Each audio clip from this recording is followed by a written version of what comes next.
Dans la commune de Giornico, à quelques kilomètres au sud du Gothard, on se croirait encore en montagne.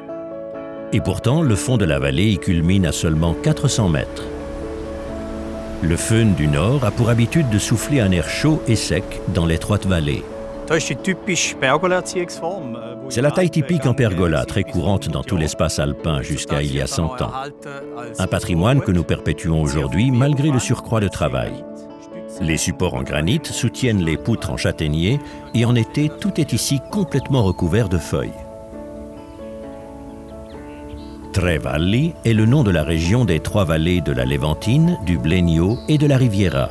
Les caves se fournissent en raisins auprès d'un grand nombre de viticulteurs amateurs et de petites exploitations. L'erba è alta perché faccio la biodiversità. L'ho fatta. L'herbe est haute parce que cela favorise la biodiversité. Je fais attention à cela car je pense que nous devons aussi rendre quelque chose à la nature. Avec cette machine, j'enlève les pousses superflues et je coupe l'herbe sous les plantes.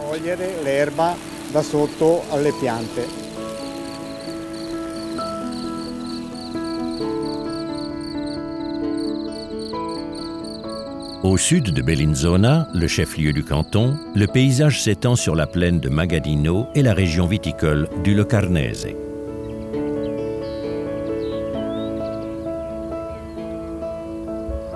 D'un point de vue énologique, le col du Monte Ceneri divise également le Tessin en deux parties.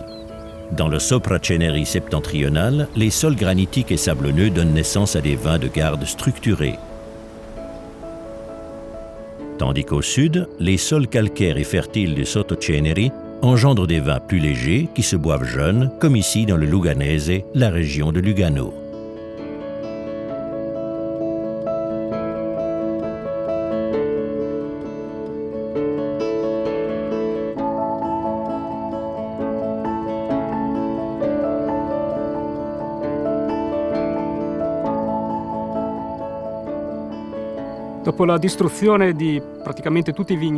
Après la destruction de presque tous les vignobles du Tessin par le phylloxéra, on a importé des plants de merlot de la région de Bordeaux il y a une centaine d'années.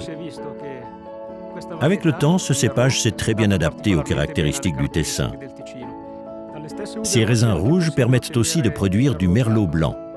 Les raisins sont pressés immédiatement et les peaux sont éliminées. Le Mendrisiotto occupe la pointe sud du Tessin. On s'y croirait presque en Toscane. Pendant longtemps, le chef-lieu du district, Mendrisio, a appartenu au duché de Milan. Aujourd'hui encore, l'architecture est imprégnée du charme italien. Dans la Via alle Cantine, la rue des Caves à vin, il fait bon revivre l'histoire de la viticulture tessinoise.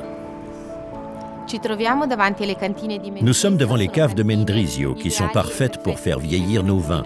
Elles ont été creusées dans la roche du Monte Generoso il y a 130 ans.